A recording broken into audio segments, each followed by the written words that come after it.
Mais um encontro do Tinder que acabou em assassinato. Grace Milani foi assassinada e seu assassino deixou seu corpo no seu quarto de hotel enquanto ia para um novo encontro do Tinder com outra mulher.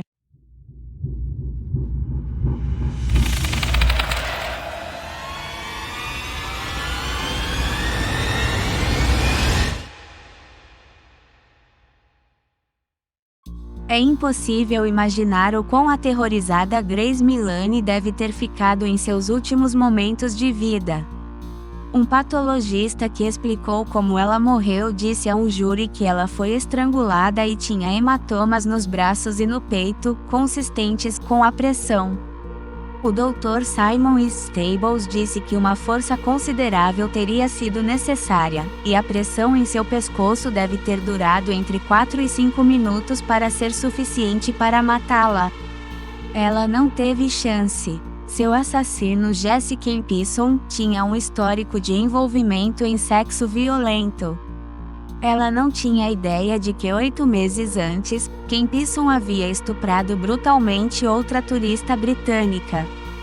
Grace, longe de casa, prestes a comemorar seu aniversário de 22 anos, tinha ido voluntariamente para seu quarto de hotel. Até que ela entrou no elevador para o apartamento dele, ela parecia estar aproveitando sua noite. Horas antes, ela havia enviado uma mensagem para a amiga, durante um encontro no Tinder com o assassino, dizendo-lhe: "Eu me dou muito bem com ele." Seria a última comunicação que ela teria com os amigos e familiares que ela havia deixado para trás na Grã-Bretanha, aqueles que a amavam tanto. Horas antes, todos os sinais eram de que ela não sentia nada além de excitação e otimismo. Deixando o albergue base Backpackers em Auckland, ela saiu pelas ruas do centro da cidade vestida com um vestido preto até o joelho, segurando uma pequena bolsa, no momento em que a chuva naquele dia estava chegando ao fim. Era sábado à noite, hora de uma noite divertida de risos e conversas com alguém que chamou sua atenção em um aplicativo de namoro popular entre muitos jovens. Ela estava na Nova Zelândia há 2 semanas, a segunda etapa de uma viagem mundial solo que ela estava ansiosa há meses. No final de setembro de 2018, pouco mais de 2 meses antes de morrer, ela escreveu no Twitter: "Menos de 1 mês e contando", enquanto marcava os dias antes de sua grande viagem começar. Emojis em seu feed de mídia social sugeriram sua empolgação quando ela fez um pôster legendado: "Estou indo em uma aventura", no dia em que ela saiu, primeiro para o Peru. Depois de se mudar para a Nova Zelândia, com o Natal se aproximando, ela partiu para encontrar um homem para uma noite divertida na capital do país em 1º de dezembro. Campisson teve algumas semanas e meses ocupados no Tinder. Ele havia compartilhado uma série de conversas com mulheres no aplicativo, nas quais disse a uma delas que gostava de pés, domínio e estrangulamento. Ele se gabou para outro encontro no Tinder que ele era primo de uma estrela All Blacks antes de se envolverem em um ato sexual durante o qual ela teve que lutar por sua vida. Então, dias antes de conhecer Grace, ele se relacionou com uma garçonete, o que levou a uma noite do que ela descreveu como sexo áspero, durante o qual ele colocou a mão em volta de sua garganta, depois que ela lhe pediu. Enquanto se preparava para se juntar a Grace em sua noitada, Campisson chegou em seu bar local, o Bluestone Room, bem ao lado do City Life Hotel, onde ele estava morando. Imagens mostram ele bebendo 4 garrafas de cerveja na meia hora antes do encontro combinado, cortando uma figura solitária numa casa de bebidas bem longe da rua principal. Grace, por sua vez, estava na base da Sky Tower cedo. Mais imagens de vídeo mostram ela tirando uma foto em seu telefone em uma árvore de Natal para enviar a seus pais, uma das muitas exibições festivas para deixar os habitantes de Auckland no espírito para as próximas semanas. O local onde eles concordaram em se encontrar é muito conhecido na maior cidade da Nova Zelândia. A Sky Tower é um dos ícones da cidade, visível por quilômetros e o foco de muitos eventos. O mais importante ainda era altamente público e o tipo de local onde Grace deveria ter se sentido segura para conhecer alguém. Quando Ken Pisson chegou, os dois se reconheceram quase imediatamente, e ele lhe deu um abraço enquanto ela sorria e se movia em direção a ele. A primeira parada foi uma hamburgueria e bar no primeiro andar do complexo adjacente Sky City. Todo o tempo que passaram juntos no Sky City foi capturado pela câmera e as imagens mostradas ao júri os mostram conversando enquanto sobem em uma escada rolante para o Andy's Burger and Bar, onde pedem bebidas a um barman e seguem para uma mesa para conversar. Em algum momento, eles devem ter discutido o pagamento, e Ken Pisson garante que ele é quem vai pagar e usa um cartão para pagar as bebidas. 1h30 depois, eles deixam o bar e voltam para fora e para um restaurante a menos de um quarteirão de distância, o Mexican Cafe. Depois de mais 1 hora, depois de mais algumas bebidas, Ken Pisson novamente se organiza para que ele possa pagar a conta enquanto eles saem do café e se dirigem para o Bluestone Room, onde ele estava bebendo sozinho mais cedo. Outra câmera dentro do bar os flagra sentados em uma mesa depois de aparentemente pedirem bebidas, conversando com um porteiro. Ken Pisson parece completamente relaxado. É óbvio que ele está confortável quando coloca o braço ao redor do homem que passa a servir bebidas. Grace também parece muito feliz. Ela tem falado rapidamente, parecendo estar explicando algo intensamente para o seu encontro, sorrindo constantemente e usando as mãos para enfatizar o que ela está dizendo.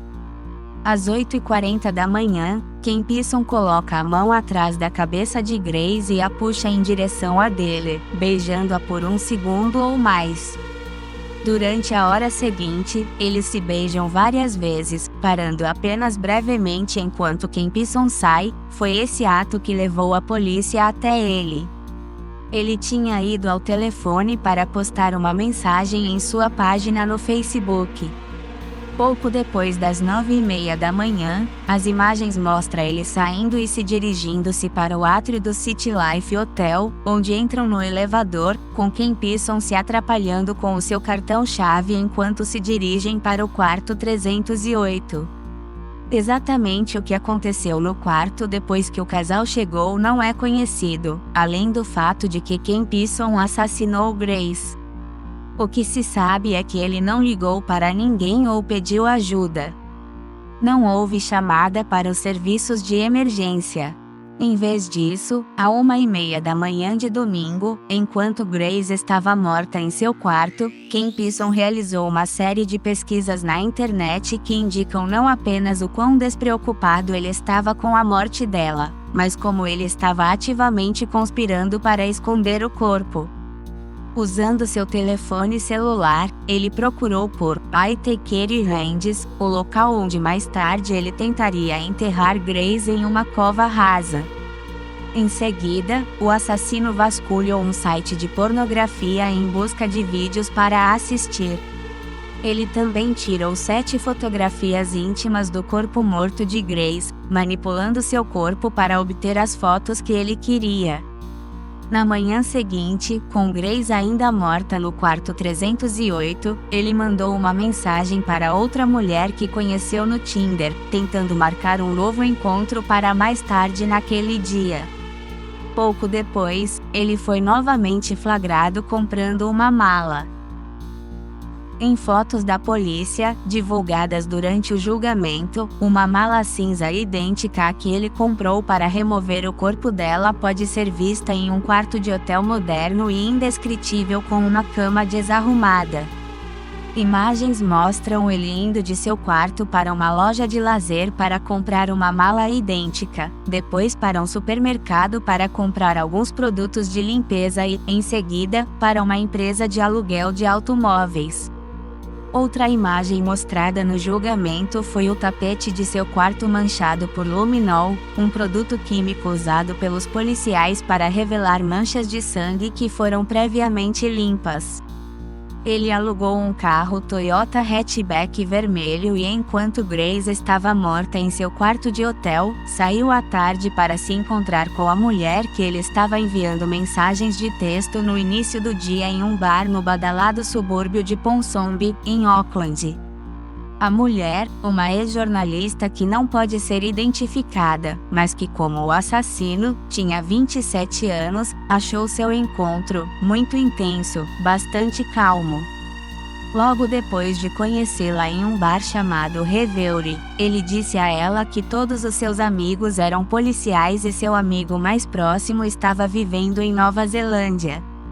Enquanto discutiam um julgamento de assassinato que ela havia assistido uma vez, ele disse a ela: "É uma loucura como os caras podem fazer esse tipo de coisa e ir para a cadeia pelo resto de suas vidas."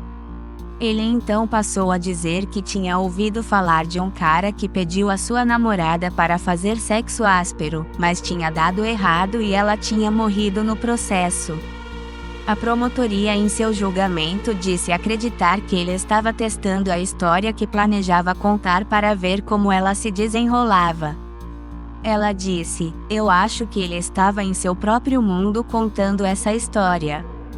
Acho que me senti um pouco desconfortável. Então mudei de assunto." Ele continuou a contar uma série de mentiras no decorrer de sua conversa e ela ficou cada vez mais desconfortável. Quando saiu do bar, ela disse que evitou andar diretamente de volta para o carro. Apesar de sua ansiedade, ele mais tarde mandou uma mensagem pedindo outro encontro, o que ela recusou. Depois que ele voltou para seu quarto, por volta das 5h45 da manhã do dia 2 de dezembro, ele contratou uma máquina chamada Rag Doctor com o objetivo de limpar o tapete completamente, dizendo à loja que ele o pegou dele para remover uma mancha de vinho tinto. Então, ele estacionou seu carro alugado do lado de fora do hotel, pegou um carrinho na recepção, subiu as escadas e voltou com o carrinho, que agora carregava 2 malas grandes, uma das quais era a mesma que ele comprou anteriormente. Ele carregou as malas no carro e o transferiu para um estacionamento próximo. Ao longo do dia, o circuito interno de TV revela que ele trocou de roupa repetidamente. No início do dia seguinte, por volta das 6h15 da manhã, Ken Pearson é filmado deixando o hotel e dirigindo em seu carro, parando apenas para comprar uma pá em uma loja fora da cidade. Dias depois que Grace foi dada como desaparecida por seus pais e uma enorme caçada começou, Ken Pearson foi entrevistada pela primeira vez. Ele havia sido identificado por uma detetive como uma pessoa de interesse depois que ela viu que ele havia deixado uma mensagem em sua página no Facebook às 9h29 da manhã de 1º de dezembro, apenas 11 minutos antes de deixarem o Bluestone Room e irem para o quarto dele. Ele escreveu: "Linda, muito radiante", sob a foto de perfil atualizada de Grace. A detetive Diana Levinson enviou-lhe uma mensagem e pediu-lhe para entrar em contato. Eles conversaram na manhã seguinte e o assassino disse a ela que havia conhecido Grace, mas eles se separaram às 10 horas do sábado e essa foi a última vez que ele viu. Quando outro detetive ligou para ele para marcar uma reunião, ele disse que entraria para dar uma declaração formal mais tarde naquele dia. Mas, antes de entrar, ele foi visto por outro oficial no City Life Hotel. Os policiais não esperavam vê-lo lá e ficaram desconfiados. Eles correram atrás dele e o encontraram em uma loja próxima, levando-o para sua primeira entrevista. Ele descreveu a noite que passaram juntos, mas manteve sua alegação de que ele a deixou às 10 horas daquele dia. Enquanto isso, a polícia adquiriu o circuito interno de TV do hotel, o que provou que ele estava mentindo. Na época de sua segunda entrevista, ele não teve escolha a não ser admitir ter matado Grace, dando uma desculpa de que ela havia morrido durante o sexo por acidente, depois que ela pediu que ele a sufocasse na tentativa de tornar o sexo mais prazeroso. O júri rejeitou sua alegação e o considerou culpado. Durante seu julgamento, ele foi descrito como um sociopata, que deixou algumas das mulheres que ele conheceu ou se comunicou no Tinder altamente desconfortáveis. Mais tarde, descobriu-se que ele levou outra turista britânica em um encontro no Tinder antes de trazê-la de volta ao seu quarto de motel em Auckland, 8 meses antes de matar Grace. Ken Pisson estuprou a turista com 21 anos, enquanto ela estava deitada na cama chorando e congelada de medo depois que ela se recusou a fazer sexo com ele. Ela manteve o ataque em segredo até que reconheceu Ken Pisson da cobertura da mídia no dia em que ele foi acusado do assassinato de Grace. Mais tarde, ela disse a um tribunal que por um longo tempo acordou, chorando e gritando, com flashbacks e pesadelos, com medo de que seu agressor a rastreasse. Ela disse: "Toda vez que eu ia dormir, eu via seus olhos olhando para mim com raiva." Outra das mulheres com quem ele se comunicou na internet, compartilhou uma série de mensagens em que ele detalhou suas preferências sexuais. Disse que admitiu a ela porque gostava de fazer o que fazia. A testemunha, cuja identidade é protegida, disse: "Ele disse que foi porque isso o fez se sentir mais superior e no controle. Foi esse desejo de dominação, como afirmou a acusação, que provocou a morte de Grace." Em outro julgamento, ele foi condenado por aterrorizar sua namorada durante um período de meses. Ele a submeteu a agressões violentas, ameaçou ela com uma faca de açougueiro e a forçou a atos sexuais humilhantes depois de dizer a ela que havia sido enviado pela CIA para matá-la. Ken Pisson não estava disposto a aceitar o que tinha feito e não mostrou remorso. Por muitos meses, sua identidade foi protegida pelo processo de justiça na Nova Zelândia, mas isso foi finalmente removido quando ele perdeu um recurso contra sua condenação e sentença por assassinar Grace. Ele foi preso por 17 anos, para correr simultaneamente com as outras duas sentenças de 11 anos. Ele continua, no entanto, a recorrer de suas outras duas condenações. Grace foi tirada de nós da maneira mais brutal, há 1 ano e nossas vidas foram destruídas, disse seu pai, David Milani, após o veredito, lutando contra as lágrimas. Ela não merecia ser assassinada de maneira tão bárbara durante seu ano sabático. Ela era o nosso sol e ela fará falta para sempre. O ano sabático, ou gap year, em inglês, nada mais é do que uma pausa prolongada.